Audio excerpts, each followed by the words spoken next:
Você já parou para pensar que algumas das construções mais intrigantes da história da humanidade estão descritas nas páginas da Bíblia? Algumas delas foram edificadas com recursos inimagináveis. Outras parecem desafiar as leis naturais. E há ainda aquelas cujo destino permanece envolto em mistério. Neste vídeo, vamos conhecer 5 estruturas bíblicas que marcaram época. E prepare-se, porque a última delas promete surpreender você profundamente. Vamos iniciar essa jornada que conecta espiritualidade, fatos históricos e descobertas arqueológicas. Começamos com uma obra colossal feita à mão, sem auxílio de máquinas, sem tecnologia moderna, sem qualquer recurso além da fé e da determinação. Imagine levantar uma embarcação gigantesca utilizando apenas madeira e ferramentas rudimentares. Foi exatamente essa missão que coube a Noé, segundo o relato bíblico, numa época em que a corrupção dominava a terra. Escolhido por Deus, ele recebeu a tarefa monumental de construir um grande navio para preservar a vida humana e animal diante de um dilúvio que cobriria o mundo.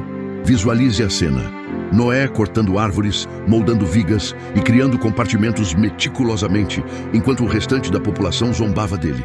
Durante anos, talvez décadas, ele se dedicou a essa construção, enfrentando escárnio, cansaço e o calor escaldante.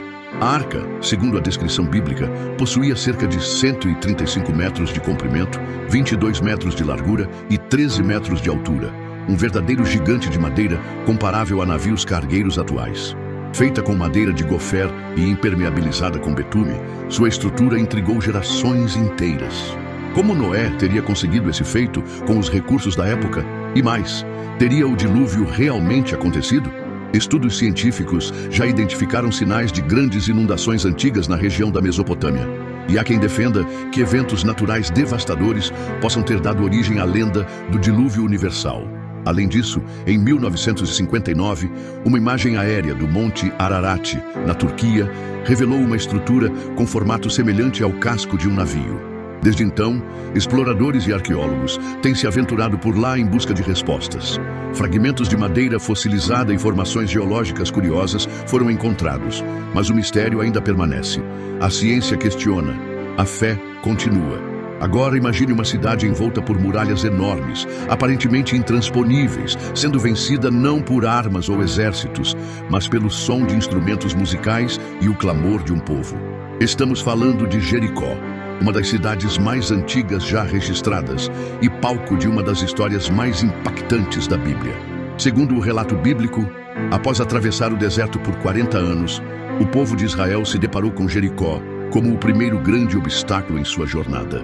Em vez de usar força bruta, obedeceram às instruções divinas. Marchar ao redor da cidade durante 7 dias.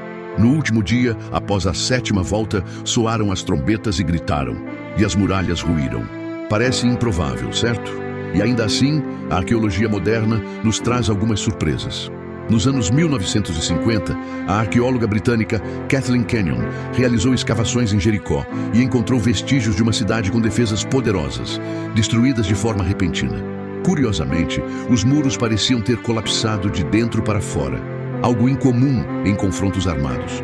Algumas hipóteses sugerem que um terremoto poderia ter causado o desmoronamento, já que a região é sismicamente ativa.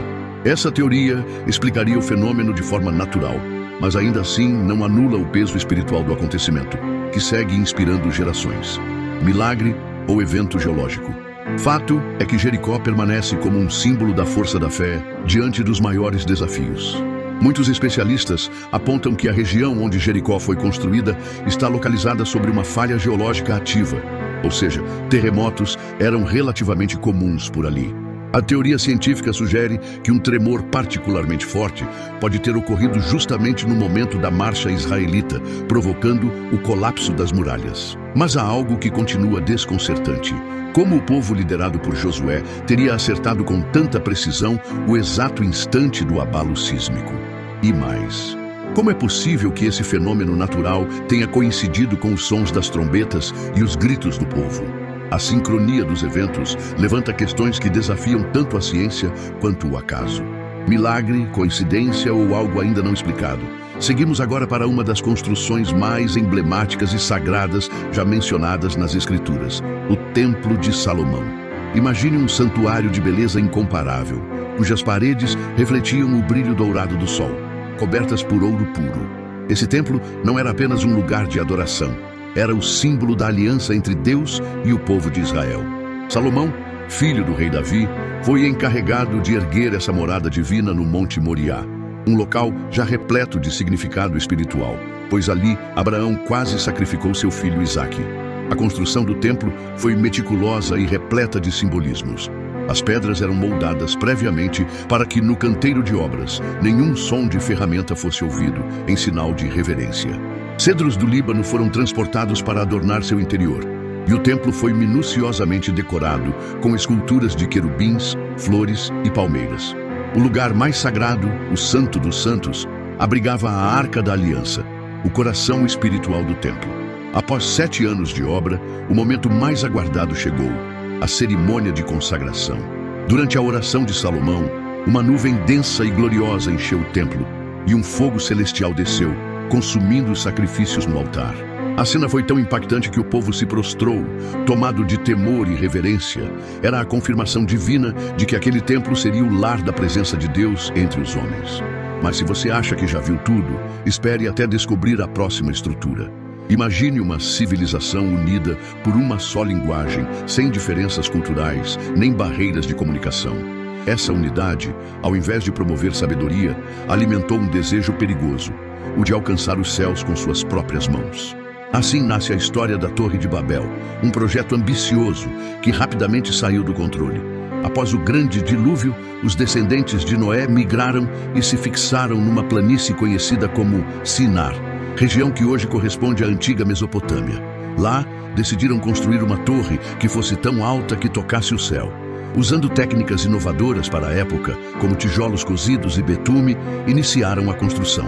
Mas o verdadeiro propósito por trás da obra era o orgulho. Vamos fazer um nome para nós mesmos, para que não sejamos espalhados pela face da terra, afirmaram. Mas essa arrogância coletiva chamou a atenção divina.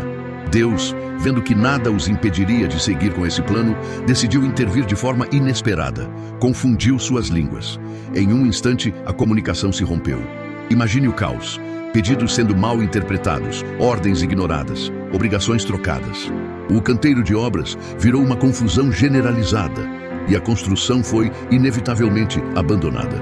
A partir dali, os povos se dispersaram, dando origem às nações e idiomas que conhecemos hoje. Mas será que existe alguma base histórica para essa narrativa? Pesquisadores acreditam que a Torre de Babel pode ter sido inspirada em construções reais conhecidas como zigurates, estruturas religiosas em forma de pirâmide escalonada muito comuns na Mesopotâmia. Uma das mais impressionantes era a Etemenanque, na Babilônia, dedicada ao deus Marduk.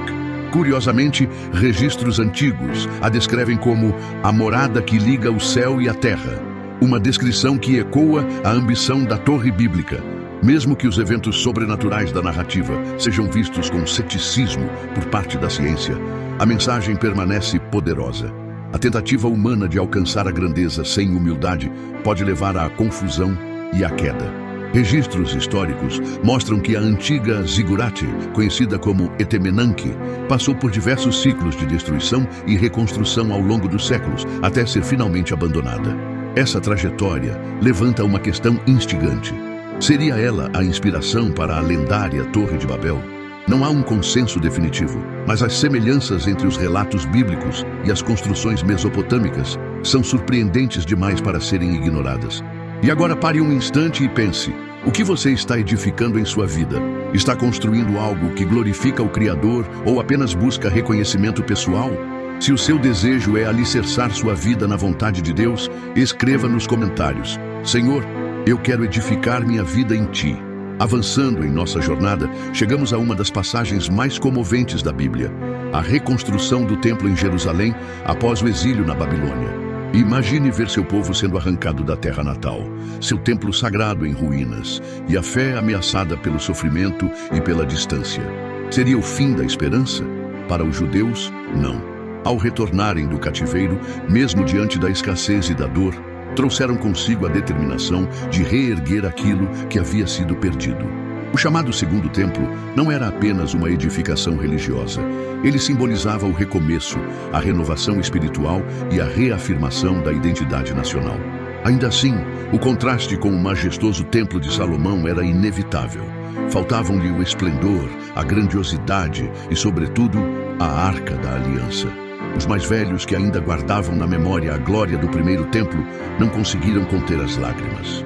Mas foi nesse momento que Deus falou ao povo por meio do profeta Ageu. A glória desta última casa será maior do que a da primeira. Ageu 2:9. Como isso seria possível?